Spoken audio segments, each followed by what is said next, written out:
Displacement vector और distance vector के बारे में मैंने एक बात अब आपको बता दी है, अभी क्लियर हो गई होगी कि डिस्टेंस इज ग्रेटर देन, और कम से कम डिस्टेंस की वैल्यू किसके बराबर हो जाएगी, डिस्प्लेसमेंट वेक्टर की मैग्नीट्यूड के। और वो सिर्फ और सिर्फ कब होगी, जब स्ट्रेट लाइन मोशन हो। क्या, वो जब स्ट्रेट लाइन मोशन, और स्ट्रेट लाइन मोशन में भी डायरेक्शन ऑफ मोशन चेंज ना हो। ये पार्टिकल यहाँ से चल के स्ट्रेट लाइन में वापस अगर यहाँ पहुँच जाता है तो जो इनिशियल पोजीशन है वही फाइनल पोजीशन। सपोज ए से लेकर बी तक डिस्टेंस है 1 किलोमीटर, तो चलने वाला बंदा बेचारा बूढ़ा आदमी है, 1 किलोमीटर जाने का और 1 किलोमीटर वापस आने का डिस्टेंस तो बंदे ने 2 किलोमीटर ट्रैवल कर लिया।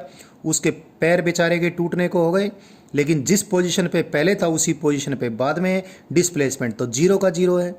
तो एक बात ध्यान रखें, जो बात मैंने भी बताई थी, the distance will be equal to the magnitude of the displacement when the motion is along a straight line. इस बात में थोड़ा सुधार कर लें, मोशन स्ट्रेट लाइन भी हो और मोशन की डायरेक्शन चेंज ना हो। अगर मोशन की डायरेक्शन उल्टी हो गई तो भैया फिर डिस्टेंस और डिस्प्लेसमेंट बराबर नहीं है। फिर तो डिस्टेंस तो एक बार हम चलना शुरू हो गए तो डिस्टेंस तो टाइम के साथ बढ़ता ही जाएगा, लेकिन डिस्प्लेसमेंट तो टाइम के साथ डिक्रीज भी हो सकता है। कैसे, एग्जांपल देख लीजिए। अभी मैं इसके ऊपर 2-3 बातें और भी बोल रहा हूँ, तो इसलिए आप ध्यान से देख लें। जब पार्टिकल यहाँ से चला, यहाँ से चलता हुआ यहाँ आ गया, चलने का रास्ता इसका ये था, तो पोजीशन उसकी इतनी चेंज हुई, डिस्प्लेसमेंट तो इतना है, डिस्टेंस ट्रेवल इतना है। अब ये यहाँ से यहाँ से वापस चल के यहाँ पर आ जाता है, चलने का रास्ता सपोज इसका ऐसे था, तो डिस्टेंस तो इसने ये इतना प्लस इतना, ये सारा कुछ डिस्टेंस हो गया ट्रेवल यहाँ से यहाँ तक, लेकिन डिस्प्लेसमेंट पहले तो ज़्यादा था, अब तो कम हो गया, अब तो सिर्फ पोजीशन में इतना ही चेंज है। So displacement can decrease with time once the particle starts moving. Distance will go on increasing but displacement can decrease with time. Displacement time के साथ decrease भी हो सकता है।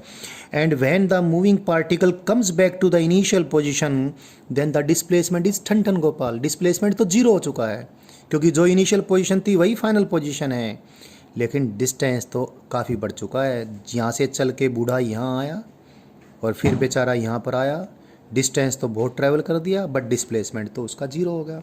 सो ये जो चीज़ है ये बड़ी बात है, इसको ध्यान से आप सारी बातें जान लें। मैं इसको फिर बोलता हूँ, डिस्टेंस इज़ ग्रेटर देन और equal to the magnitude of the displacement, और इक्वल टू सिर्फ कब होगा, जब the direction of motion of the particle does not change with time. इसमें मैंने एक बात और भी बताई है, जैसे जैसे टाइम बढ़ता जाएगा डिस्टेंस कभी नहीं घटता है, डिस्टेंस तो बढ़ेगा ही बढ़ेगा। और चलती हुई बॉडी अगर रुक भी जाएगी तो भी डिस्टेंस तो उसने जितना ट्रैवल कर लिया था उतना ही, और भी अगर हिलेगा डुलेगा तो डिस्टेंस तो बढ़ेगा, कम नहीं होगा। हाँ, डिस्प्लेसमेंट तो कम भी हो सकता है टाइम के साथ साथ। एक और चीज़, वेक्टर्स में जब डायरेक्शन उल्टी हो जाती है तो अपोजिट डायरेक्शन के लिए हम नेगेटिव साइन का प्रयोग करते हैं। सो अगर इधर डिस्प्लेसमेंट पॉजिटिव हैं तो इधर डिस्प्लेसमेंट नेगेटिव कहलाएंगे। अगर ये पार्टिकल इधर जा सकता है तो डिस्प्लेसमेंट पॉजिटिव लिया हमने, तो इधर जाएगा तो डिस्प्लेसमेंट नेगेटिव ले लेंगे। So displacement can be positive, displacement can be negative, displacement can decrease with time, displacement can become zero, but distance it will not decrease with time. Number 1. Number 2, it can never be zero once the body has started moving. हाँ, चली नहीं वस्तु, वहीं की वहीं खड़ी है, गाड़ी है तो उसके टायर पंचर हैं, चलती नहीं अगली, फिर तो डिस्टेंस लगातार जीरो है। बट जैसे उसने हिलना डुलना शुरू हुआ डिस्टेंस कभी जीरो नहीं होगा, ना ही डिस्टेंस टाइम के साथ डिक्रीज होगा और ना ही डिस्टेंस नेगेटिव होता है। तो डिस्टेंस और डिस्प्लेसमेंट के बारे में ये अंतर आपने समझने ज़रूरी थे। अभी मैंने सारी चीज़ें बताई हैं, अभी और भी बहुत सारी चीज़ें मैंने बतानी हैं, अब ध्यान रखें। अब वापस से इस पे आते हैं। सपोज पार्टिकल जब ए पर था तो पार्टिकल के कोऑर्डिनेट्स थे x1 y1 z1, और जब पार्टिकल यहाँ पर आता है तो एक्स वाई जेड कोऑर्डिनेट्स क्या हैं, x2 y2 z2। तो हम r1 वेक्टर को कैसे लिखेंगे, ये बात मैं आपको वेक्टर्स की टीचिंग में बता चुका हूँ, फिर भी एक बार बताऊँगा। इनिशियल पोजीशन वेक्टर को क्या लिखूँगा, r1 i cap plus x1 i cap plus y1 J cap plus Z1 के कैप, और फाइनल पोजीशन वेक्टर को क्या लिखूंगा, x2 I cap plus y2 j cap plus z2 k cap. So displacement vector is final position vector, as I told you here, minus initial position vector. When you subtract or add two vectors, you subtract their x components, then you subtract their y component, z component. R2 vector में से R1 vector subtract करेंगे तो क्या आ गया, it is, करके देखिए, ये आ जाएगा x2 minus x1 into I cap plus y2 minus y1 into J cap plus z2 minus z1 into K cap. Now listen, what is this? This is the display when the particle has gone from here to here. इसका मायना है यहाँ से यहाँ तक जाने में x direction में कितना डिस्प्लेस हुआ, जिसको हम डेल्टा x भी कहेंगे. और ये क्या है, y कोऑर्डिनेट में चेंज माने y डायरेक्शन में कितना डिस्प्लेस हुआ, और ये क्या है, z कोऑर्डिनेट में चेंज यानी z डायरेक्शन में कितना चेंज हुआ. I can write it as delta x, I can write it as delta y, I can write it as delta x. So delta r vector को मैं ऐसे भी लिख सकता हूँ, delta x i cap plus delta y j cap plus delta Z के cap. तो displacement vector के बारे में अभी लर्न करने हैं, अभी और भी लर्निंग बचती है, अभी मैं कैरी करता हूँ उसको. हमने अभी देख लिया, डायग्राम में एक बार फिर से बना देता हूँ वही. ये इनिशियल पोजीशन वेक्टर था, ये फाइनल पोजीशन वेक्टर है, ये डिस्प्लेसमेंट वेक्टर है डेल्टा आर वेक्टर, और ये एक्चुअल पाथ लेंथ है, एक्चुअल पाथ है. This is A, this is B, and this is R2 vector, this is R1 vector, and that is delta r vector, and that is the actual path length, that is actual distance traveled. This is x axis, y axis, and that is z axis. As I told you just now, that is delta r vector is delta x I cap plus delta y j cap plus delta z k cap. So if I want to find the value of the magnitude of the displacement vector की magnitude कितनी होगी, जब किसी vector के x, y और z components मालूम हो तो वेक्टर की मैग्नीट्यूड कितनी होती है जी, x कंपोनेंट का स्क्वायर डेल्टा x का स्क्वायर, y कंपोनेंट का स्क्वायर z कंपोनेंट का स्क्वायर.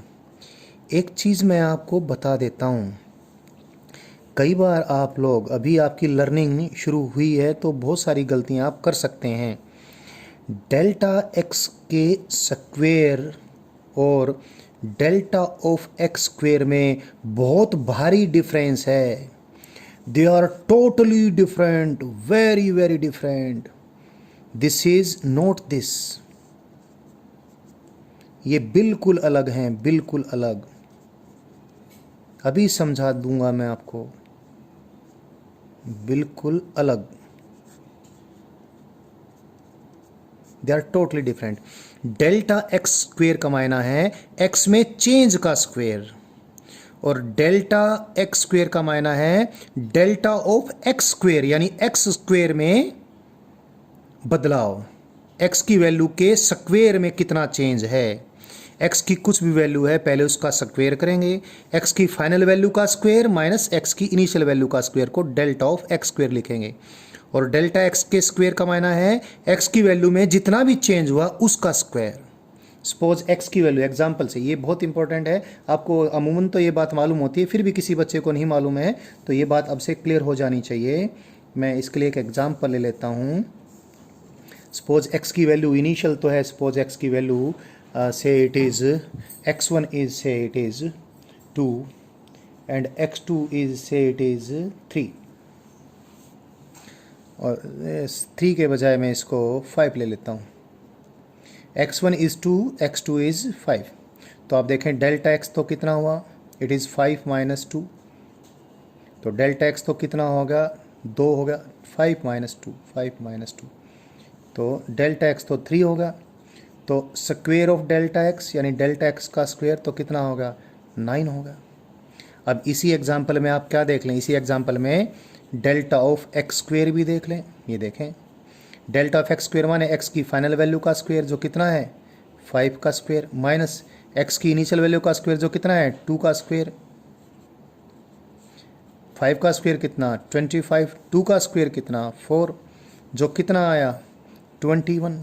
तो इस छोटे से एग्जाम्पल में ही आपको मैंने सिखा दिया है कि delta of x square is entirely, बिल्कुल अलग, entirely different from square of delta x. Delta x का स्क्वेयर और डेल्टा ऑफ एक्स स्क्वेयर में बहुत अंतर है। तो ध्यान रखना, कई बार बच्चा यहाँ पर गलती कर लेता है। ये डेल्टा एक्स का स्क्वेयर है, यानी एक्स में चेंज का स्क्वेयर है, यानी एक्स डायरेक्शन में जितना डिस्प्लेसमेंट हुआ उसका स्क्वेयर प्लस वाई डायरेक्शन में जो डिस्प्लेसमेंट हुआ उसका स्क्वेयर प्लस जेड डायरेक्शन में जो डिस्प्लेसमेंट हुआ उसका स्क्वेयर, सारे स्क्वेयर ऐड करके आपने स्क्वेयर रूट ले लिया तो डिस्प्लेसमेंट वेक्टर की मैग्नीट्यूड आपने निकाल दी। अब यहाँ पर एक चीज़ आप बहुत अच्छे से जान लें, व्हाट इज डेल्टा आर। जैसे आप वी वेक्टर की मैग्नीट्यूड को या तो मॉडुलस में बंद कर दें या ऐसे इसके ऊपर से एरो हटा दें तो वी वेक्टर की मैग्नीट्यूड आ जाती है।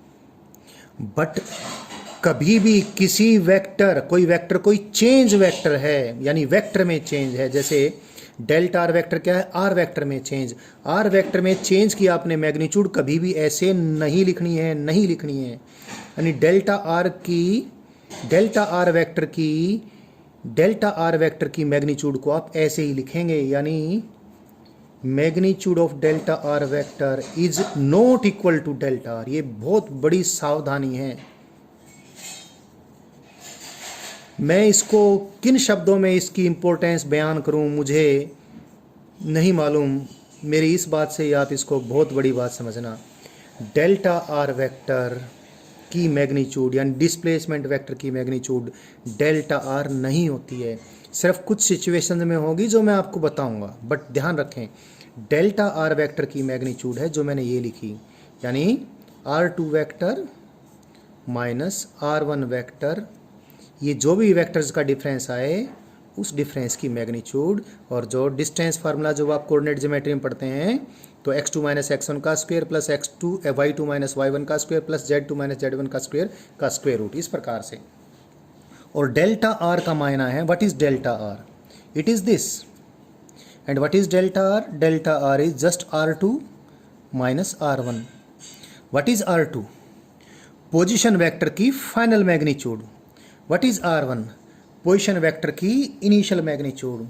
तो डेल्टा आर टोटली डिफरेंट। एक एग्जांपल लेते हैं, सपोज कोई पार्टिकल, सपोज एक बार दोबारा से मैं कार्टेशियन एक्सिस बना लेता हूँ। ये मैंने कार्टेशियन एक्सिस शो कर दी और पार्टिकल का ये final position initial position vector, particle का ये इनिशियल पोजीशन वेक्टर। पार्टिकल यहाँ से यहाँ गया है अलोंग ए सर्कुलर आर्क, तो ये इनिशियल पोजीशन वेक्टर है, ये फाइनल पोजीशन वेक्टर है। और सपोज ये दोनों सेम मैग्नीट्यूड के हैं। ये पॉइंट जब इनिशियली यहाँ पर था तो ओरिजिन से ये पहले भी 5 मीटर दूर है, भी 5 मीटर दूर है। तो R1 और R2 दोनों की मैग्नीट्यूड तो एक समान है, सपोज इट इज़ 5 मीटर। लेकिन R1 और देख लीजिए, सपोज ये एंगल कितना है, सपोज ये एंगल है 60 डिग्री। हालांकि 60 डिग्री की ये दिखने में लग नहीं रही, लेकिन अब तो डायग्राम बन गया है, चेंज करूँगा टाइम लग जाएगा। तो ये तो है displacement vector delta r vector. आप देखिए ज़रा, डेल्टा आर वेक्टर की मैग्नीट्यूड, मैंने आपको वेक्टर्स के डिफरेंस लेते वक्त टीच किया था। दो बराबर मैग्नीट्यूड के वेक्टर्स को जब सब्ट्रैक्ट करते हैं और दोनों के बीच में एंगल 60 डिग्री का होता है तो डिस्प्लेसमेंट उनके डिफरेंस वेक्टर की मैग्नीट्यूड भी उतनी होती है। यानी डेल्टा आर वेक्टर की मैग्नीट्यूड कितनी है, जितनी R1 की है और जितनी R2 की है और जितनी कितनी है 5 मीटर। देख लीजिए, इक्विलेटरल ट्रायंगल बन जाएगी। ये आइसोसेलेस ट्रायंगल तो पहले से ही R1 R2 is equal to 5 metre है। एक एंगल 60 डिग्री का होगा तो बाकी दोनों एंगल भी 60 डिग्री के हो जाएंगे। तो ये डेल्टा आर वेक्टर की मैग्नीट्यूड R1 और R2 की मैग्नीट्यूड के बराबर हो जाएगी। तो इस पर्टिकुलर एग्जाम्पल में डेल्टा आर वेक्टर की मैग्नीट्यूड तो 5 मीटर है, but delta R that is R2 minus R1, ये तो 5 माइनस 5 मीटर माइनस 5 मीटर है, ये तो 0 है। तो ध्यान रखें, डेल्टा आर वेक्टर की मैग्नीट्यूड को कभी भी आपने डेल्टा आर नहीं लिखनी है। वो अलग बात है कुछ एक सिचुएशन में, स्ट्रेट लाइन मोशन वाले केस में अगर पार्टिकल स्ट्रेट लाइन में मूव करता है तो डेल्टा आर वेक्टर की मैग्नीट्यूड डेल्टा आर के बराबर होगी, लेकिन उसकी डेफिनेशन फिर भी ये नहीं होगी। तो वो मैं अभी आपको और बताने वाला हूँ, लेकिन ये लर्निंग आपकी पक्की हो जानी चाहिए।